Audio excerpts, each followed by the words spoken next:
ఒక రాజు కర్తవ్యం రాజధర్మమా, వ్యక్తిగత జీవితమా? అగ్ని పరీక్షతో పవిత్రురాలైన సీతమ్మను మళ్లీ వనంలో వదిలారా? లక్ష్మణుడు రామాజ్ఞను ఎలా పాటించాడు? తదుపరి అరణ్యంలోని సీతమ్మను ఎవరు ఆదరించారు? తదితర ధర్మం విచక్షణాంశాలతో సాగే అనగనగాలోని కథన ఘట్టమే రాజధర్మం కోసం రాముని త్యాగం, రామాజ్ఞ అమలులో లక్ష్మణ శోకం.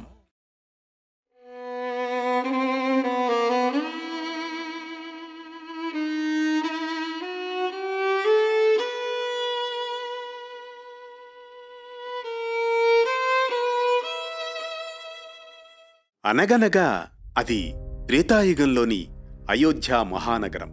వాల్మీకి రామాయణం ప్రకారం శ్రీరామ పాలన ప్రారంభమైన సమయంలో సీతమ్మను అకస్మాత్తుగా వాల్మీకి ఆశ్రమాన గల కానలలో వదిలిరా అన్న రాముని ఆజ్ఞ విని లక్ష్మణుడు లోలోన వేదనతో వణుకుతూ ఉంటాడు.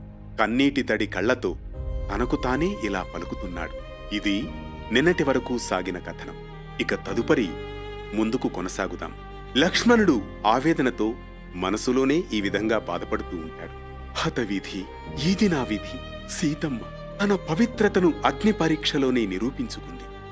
ఆమెకు లేని మచ్చను ఈ లోకంలో వదంతులు ఎందుకు అంటిస్తున్నాయో అర్థం కావడం లేదు. ఏం చేయాలి ఇప్పుడు? రాజధర్మం కోసం అన్నయ్య తన హృదయాన్ని రాతిగా మార్చుకున్నాడా?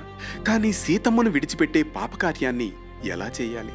అయినా రామాజ్ఞకు వ్యతిరేకంగా వెళ్లలేను కదా, అలాగే సత్యానికి విరోధంగా ప్రవర్తించలేను. ఇది లక్ష్మణుని కన్నీటి పర్యంతమయ్యే అంతర్మదనం. మరోవైపు ఉదయపు సూర్యకిరణాలు సీతమ్మ ముఖంపై పడుతూ ఉన్నాయి. తరువాతి రోజు తెల్లవారగానే లక్ష్మణుడు తన రథాన్ని సిద్ధం చేసుకుని సారథి సుమంత్రుడితో పాటు సీతమ్మ వద్దకు బయలుదేరుతాడు. ఆ సమయంలో లక్ష్మణుడు తరగని బాధతో, అమ్మా, రాముని ఆజ్ఞతో మనం వాల్మీకి మహర్షి ఆశ్రమం సమీపానికి వెళ్లవలసి ఉంటుంది. నీ మనోరథాన్ని నెరవేర్చమని నీ భర్త నన్ను ఆదేశించారు. గంగా తీరంలో నివసిస్తున్న మహర్షులను నీవు పూజించగలగడానికై నేను, నా సారథి సుమంత్రుడు అక్కడి వరకు నీకు తోడుగా వస్తాం. సుమంత్రుడు రథంతో సిద్ధంగా ఉన్నాడు కనుక నీవు వెంటనే రావలసిందిగా ప్రార్థిస్తున్నానమ్మా. అక్కడ కొంతకాలం మీరు విశ్రాంతి పొందవలసి ఉంటుంది తల్లి.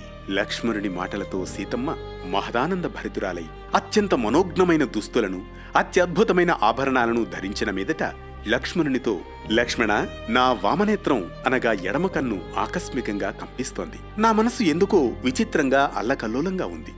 అకస్మాత్తుగా ఎందుకో నేను చాలా నీరసపడిపోతున్నాను అని అంటూనే సరే అని సీతమ్మ రథాన్ని ఎక్కి మధ్యాహ్నానికి గంగా తీరానికి చేరుకుంటుంది. లక్ష్మణుడు సీతామాతతో గల రథం అడవిలోకి ప్రవేశిస్తుంది. పక్షుల కిలకిలా రావాలు, సవ్వడి చేసే ఆకులు, నదీ తీరపు శబ్దాలు ఆ మార్గం గంభీరంగా కనిపించే వాల్మీకి ముని ఆశ్రమం సమీపంలోని అడవుల్లో వదిలిపెడతాడు.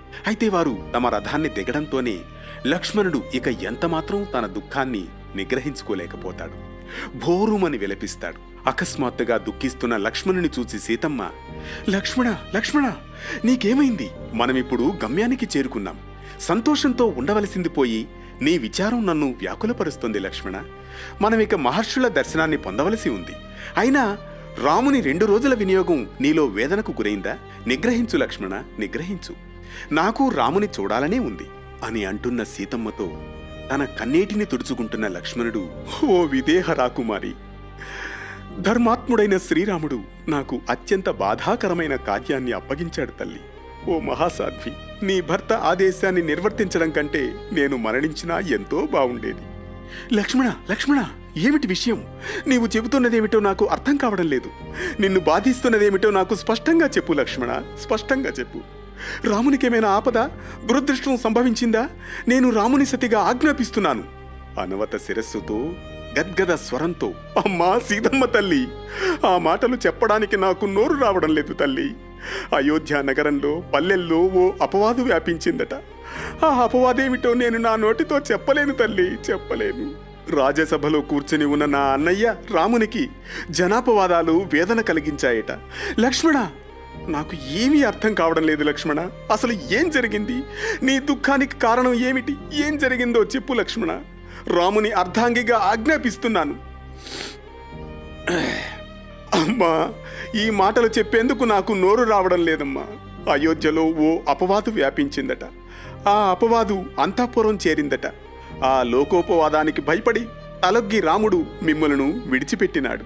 అయినా గంగానదీ తీరమున ఉన్న ఋషి ఆశ్రమాలను చూడవలనని నీవు స్వయంగా కోరుకున్నావట కదమ్మా.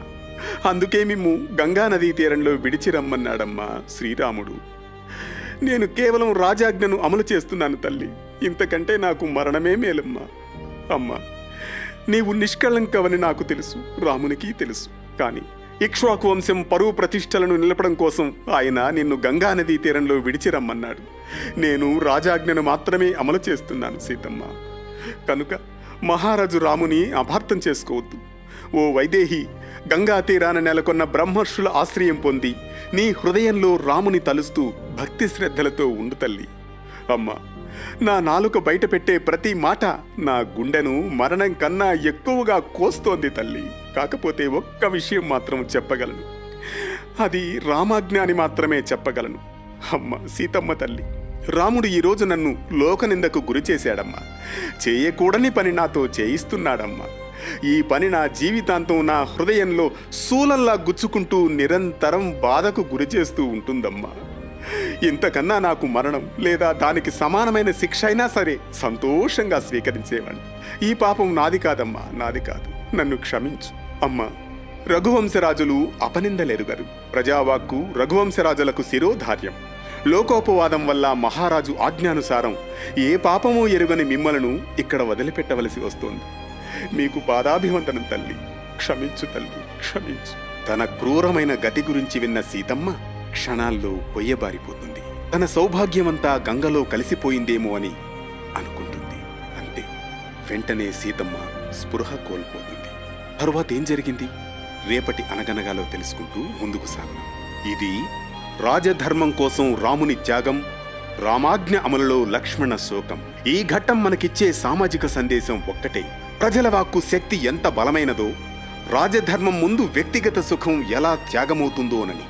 కానీ సమాజం అజ్ఞానం, అన్యాయ నిందలతో నిరపరాధులను త్యజిస్తే కాలం ఊరుకుంటుందా? ఆ పాపాన్ని కాలం మాత్రం ఎప్పటికీ క్షమించదు. ధర్మం సమానత్వంతోనే ఎప్పటికైనా నిలుస్తుంది. రామాయణం కేవలం ఒక ఇతిహాసం కాదు, మన హృదయాల్లో మార్గదర్శిగా వెలిగే ధర్మ దీపం. ఈరోజు కథాపయనంలో ఇక్కడ ఓ విరామం. అనగనగా అంటూ మళ్ళీ సోమవారం రాత్రి 9 గంటలకు ధర్మ వెలుగై సాగే కథాపయనానికి పునః ప్రారంభం.